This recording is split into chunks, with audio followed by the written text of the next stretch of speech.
Good day, everyone. Many Christians very easily fall into the trap of thinking that they are victims of sin. That is not the case. Remember that we have been freed from the dominion of sin by Jesus, and we are no longer slaves of sin, but rather slaves of righteousness. Romans 6 verse 17 to 18 says, "But thanks be to God, that you who were once slaves of sin have become obedient from the heart to the standard of teaching to which you were committed, and having been set free from sin, have become slaves of righteousness." Our pursuit of holiness is not about conquering sin or being victorious over sin, because we are no longer conquered by sin. When we sin, we are simply being disobedient.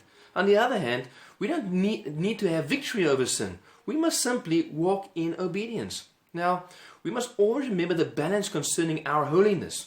We are in partnership with God regarding our sanctification. Philippians 2 verse 12 to 13 says, "Therefore, my beloved, as you have always been obeyed, so now, not only as in my presence, but much more in my absence, work out your own salvation with fear and trembling. For it is God who works in you, both to will and to work for His good pleasure." Now the question is, how do we work out our own salvation with fear and trembling? Do we need to have victory over sin? No, Jesus did that. Philippians 2 verse 12, the first part, gives us the answer to how we must work out our salvation, namely by being obedient. Let's look then at 4 clarifications regarding biblical obedience. Number 1, the necessity of obedience.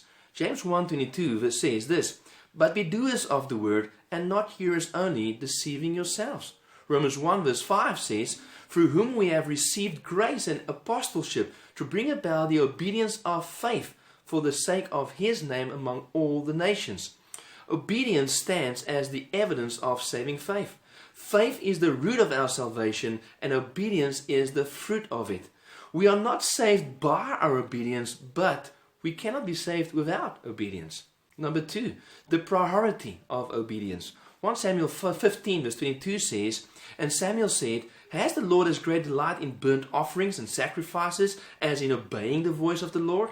Behold, to obey is better than sacrifice, and to listen than to the fat of rams." God desires your obedience over your sacrifices, whatever they may be. We may very easily fall into a mentality of that we will make it up towards God when we know that we are walking in disobedience in an area of our lives. God doesn't want you to make it up. He wants you to be obedient. Ultimately, obedience is a heart issue, and God wants our hearts. Thirdly, the motive of obedience.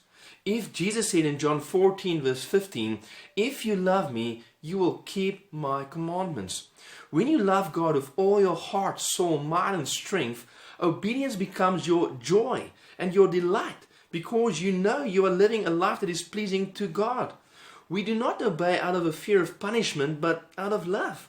When you behold the love of God manifested on the cross of Jesus Christ, the natural response for the Christian is to obey God in whatever He desires of him. It is when we lose our focus on the cross that obedience becomes burdensome. Number 4, the results of obedience. First result is assurance of salvation. Obedience and assurance of salvation goes hand in hand. A second result is the experience of true joy. Joy flows from obedience. The desire of Jesus is that we will have joy.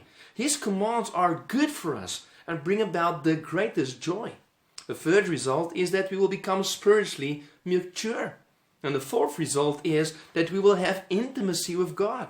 And this is the greatest blessing of obedience. John 14 verse 23 says, "If anyone loves me, he will keep my word, and my Father will love him, and we will come to him and make our home with him."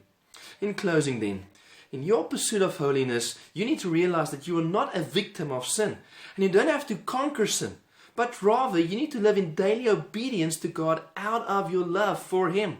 Your loving obedience is your response to God's loving sacrifice in the form of His Son, Jesus Christ, who died to set you free so that you now can be obedient to your Father. May we then, out of love for God, become holy as He is holy. Amen.